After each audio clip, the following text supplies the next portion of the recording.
दोस्तों, अगर आपने भी बॉस बोर्ड से अपना अभी रजिस्ट्रेशन किया था और जो 18 अक्टूबर से एग्ज़ाम होने वाले हैं बॉस बोर्ड के, चाहे वो 10th हो या 12th हो, और उसमें आप भी हैं जिनका एग्ज़ाम होगा, तो आज की वीडियो आप ही लोगों के लिए है। क्योंकि अब जो 18 अक्टूबर से एग्ज़ाम होंगे वो किस तरीके से होंगे और उसमें आपको क्या क्या करना होगा और क्या क्या उसकी गाइडलाइंस है, आज हम उसी के बारे में आपको बताने वाले हैं।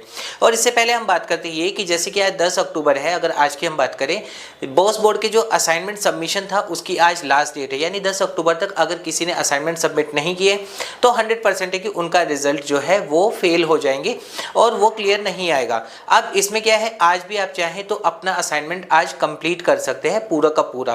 कुछ लोग हैं जिनको दो तरीके की प्रॉब्लम आ रही है। एक तो आ रहा है ये कि your assignment is not scheduled, या फिर आ रहा है यू आर नॉट अलाउड। इस तरह की अगर दिक्कत आप लोगों में से भी किसी को आ रही है तो जल्द से जल्द अपने सेंटर से कॉन्टैक्ट कीजिए, वो आपको उसका सॉल्यूशन दे देंगे। अब इसी के साथ दूसरा भी एक और नोटिफिकेशन आया था, जो आपने जहां से भी एडमिशन लिया था आपके सेंटर ने आपको बताया होगा कि एक रजिस्ट्रेशन करना कंपलसरी है।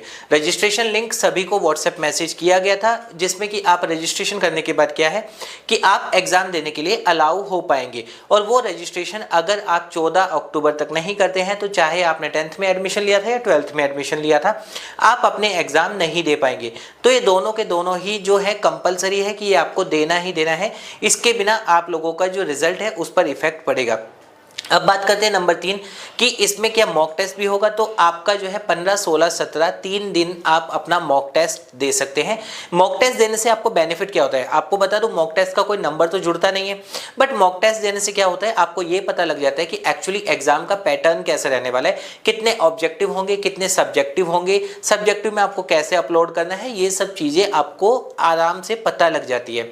और इसके साथ साथ एक और है कि कुछ मेरे पास इंक्वायरी आजकल आ रही है, जिसमें कि क्या है कि स्टूडेंट मेरे को कॉल कर रहे हैं और बता रहे हैं कि उन्होंने किसी भी सेंटर से एडमिशन लिया था। पहले तो उन्होंने 10th या 12th लिया था, उसके ऑलरेडी वो 30-30, 40-40 हज़ार दे चुके हैं। और उसके बाद वो सेंटर उनको बोल रहे हैं कि आप अगर हमारे पास आके सेंटर पे एग्जाम नहीं दोगे तो आप फेल हो जाओगे। तो इसमें ऑनलाइन एग्जाम में ऐसा कुछ नहीं है, आप घर बैठे भी अपना एग्जाम दे सकते हैं। आपको सिर्फ क्या करना है, आपका जो स्टूडेंट लॉगिन होता है बॉस बोर्ड की वेबसाइट पे जब जाते हैं तो वहां पर स्टूडेंट लॉगिन में एक ऑप्शन आएगा एग्जामिनेशन का। एग्जामिनेशन में एग्जाम गाइडलाइंस दी गई है। एग्जाम गाइडलाइंस को आप प्रॉपर पढ़िए और उसके बाद आप अपने मोबाइल से या लैपटॉप से घर बैठे ही आप अपना एग्जाम दे सकते हैं। ऐसा जरूरी नहीं है कि आप किसी को अब भी दोबारा से 30,000 देने के बाद या 40,000 देने के बाद फिर से आप उनको 1,000 रुपये 2,000 रुपये पर पेपर एक्स्ट्रा चार्ज करें कि वो पास करवा देंगे। ऐसा बिल्कुल भी नहीं है, आप खुद से अपना एग्जाम दे सकते हैं। और अब हम बात करते हैं कि एग्जामिनेशन गाइडलाइंस की, जैसे मैंने बात की थी, तो वो एग्जामिनेशन गाइडलाइन बेसिकली है क्या और वो आपको किस तरह से रहेगा। तो गाइडलाइंस में ये है कि पूरा का पूरा आपके स्टूडेंट लॉगिन में दिया गया है, लेकिन फिर भी कुछ पॉइंट्स हैं जो हाईलाइट करने इंपॉर्टेंट है, जिससे कि आप लोगों को दिक्कत ना आए, तो वो मैं आपको इस वीडियो में बता देता हूं। क्या करना है आपको सिर्फ इतना सा काम करना है, स्टूडेंट लॉगिन में गाइडलाइंस जो आती है एग्जामिनेशन के अंडर में आएगी, आप उस पर क्लिक कीजिए तो गाइडलाइंस के लिए एक अलग से पेज खुल जाएगा। उसी पेज के जो पॉइंट्स है अब हम इस वीडियो में आपको एक्सप्लेन करने वाली है। तो देखिए, जैसे कि यहाँ पर आप देख पा रहे हैं स्क्रीन पर कि एग्जामिनेशन जो है सीनियर सेकेंडरी और सेकेंडरी के जो है यहाँ पर क्लियरली दिया हुआ है। फर्स्ट पॉइंट में एमसीक्यू यानी मल्टीपल चॉइस क्वेश्चन और डिस्क्रिप्टिव क्वेश्चन दोनों के दोनों आने वाले हैं, और जिसका टाइमिंग जो है 3 आवर्स होगा, यानी 3 घंटे तक आप एग्जाम दे सकते हैं। और यहाँ पर क्या है, सेकेंडरी और सीनियर सेकेंडरी के लिए, सीनियर सेकेंडरी की जो टाइम है नंबर 2 पॉइंट पे बताया गया 9 से 12 है। कुछ एग्जाम 2 से 5 भी होंगे, और सेकेंडरी एग्जाम यानी कि 10th के जो एग्जाम होंगे वो 2 से 5 ही रहेंगे सारे के सारे। इसके बाद नंबर 4 पॉइंट पे आपको बताया गया है कि डिवाइस होना चाहिए आपका जो स्मार्ट कैमरा या डिवाइस, जो भी आप गैजेट यूज करेंगे, डेस्कटॉप, लैपटॉप या स्मार्टफोन, उसमें क्या है कि कैमरा एक्सेस आपका होना चाहिए। और उसके साथ साथ ये है कि हाँ, आपको जो है बैकअप ऑलरेडी रखना होगा कि कहीं आपका बैटरी लो होने की वजह से, किसी वजह से आपके जो है वो एग्जिट ना हो जाए, क्योंकि उसमें आप लोगों को प्रॉब्लम आएगी। All student will have first registration themselves, जैसा कि मैंने आपको अभी शुरू में ही बताया था, यहाँ पर वो लिंक दिया गया है रजिस्ट्रेशन का, जिसपे आपको रजिस्ट्रेशन करना जरूरी है।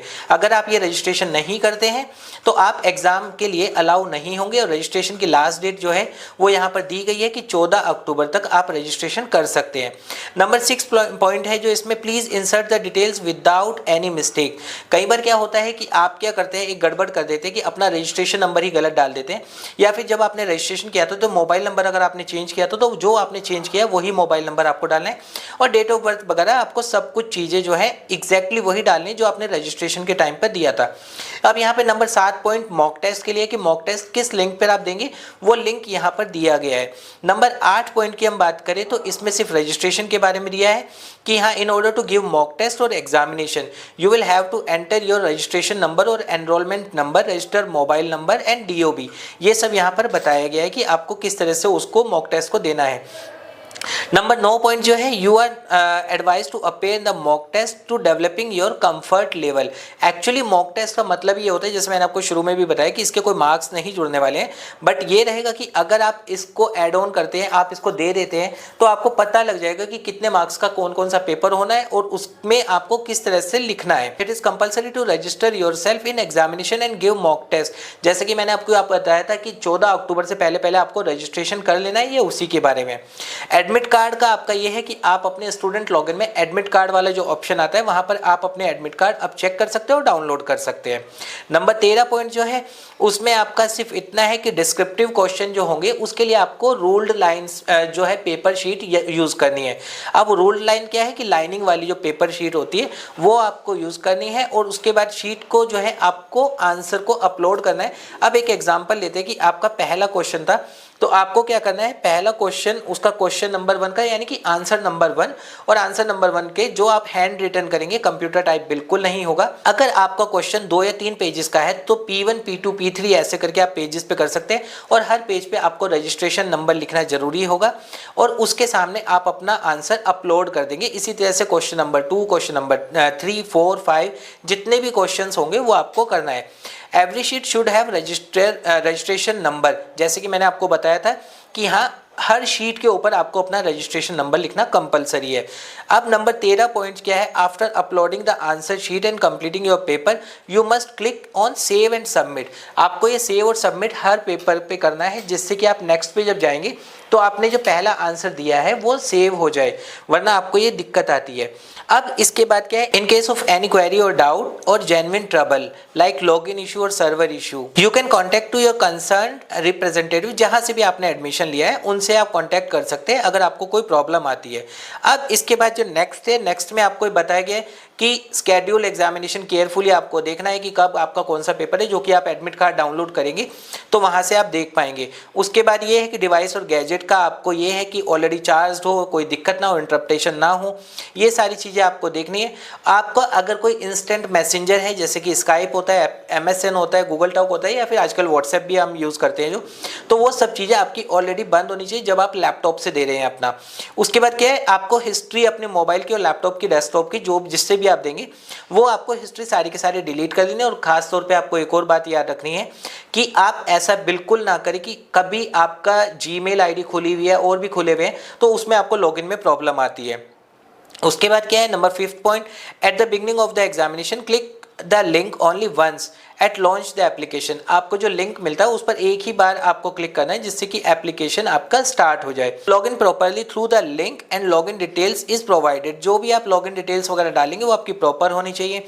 अब इसमें एक चीज़ जो मेन है आपका ये है कि if you choose use smartphone please to advice to fix up, जैसे कि आपका जो कैमरा है, मोबाइल है, अगर आप मोबाइल से दे रहे हैं तो वहाँ पे उसको एक प्रॉपर एक जगह पर आप फिक्स करें जो कि बार बार हिले मत, यानी कि ऐसा ना हो कि आप ट्रैवल कर रहे हैं इस तरह का हो। और नंबर 8 पॉइंट मोस्ट इंपॉर्टेंट है कि आपका जो है 30 मिनट के बाद लॉगिन नहीं होगा।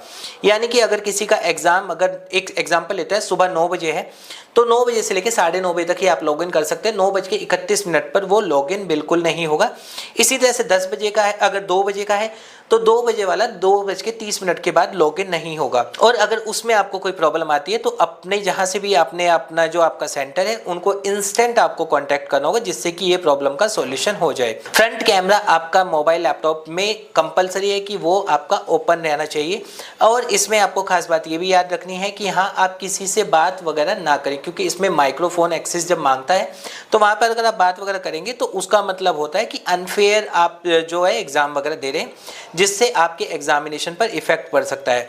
और अगर आपका इंटरनेट कनेक्शन लॉस हो जाता है, कुछ भी होता है ड्यूरिंग एग्जाम, तो उस केस में आपको क्या करना है कि आपको अपने सेंटर को इमीडिएट ये सब चीज़ें इन्फॉर्म करनी है। तो दोस्तों गाइडलाइंस जो है वो सारी की सारी क्लियर कर दी गई है बोस बोर्ड से कि ऑनलाइन एग्जाम जब आप देने वाले हैं तो किस तरीके से देना है, और ये आपको बहुत ज़्यादा केयरफुल रखना है। और एक और आपको इंपॉर्टेंट चीज़ बता दूं कि बोस बोर्ड में जब भी आप कोई एग्जाम देते हैं तो आपको एग्जाम खत्म होने के बाद जो एक लास्ट आता है कि आपने इतनी देर एग्जाम दिया और इतना अपेयर किया, वो स्क्रीनशॉट आप अपने पास हमेशा रखिए। और उस स्क्रीनशॉट में ऐसा बिल्कुल ना कीजिए कि 10 मिनट या 15 मिनट में आपने एग्जाम खत्म कर लिया, क्योंकि ये इम्पॉसिबल है। एटलीस्ट 90 मिनट, अगर हम 3 घंटे की बात करते हैं, 180 मिनट का जो पेपर होता है उसमें आपका 90 मिनट या 100 मिनट के अराउंड कम से कम आपके पास वो स्क्रीनशॉट होना चाहिए। और जितने भी ये क्वेश्चन है आप सब अटेम्प्ट कीजिए, ज़्यादा से ज़्यादा गलत ही होगा लेकिन नेगेटिव मार्किंग इसमें बिल्कुल भी नहीं है, तो आपके पास होने के चांसेस बढ़ जाते हैं। तो दोस्तों ये था बोस बोर्ड के अपकमिंग एग्जाम के ऊपर पूरा का पूरा ओवरऑल की वीडियो गाइडलाइंस के अकॉर्डिंग। उम्मीद करूंगा आपको वीडियो पसंद आई होगी। अभी भी अगर आपके कोई डाउट है आप कमेंट कर सकते हैं, हम उसका रिप्लाई आपको कर देंगे।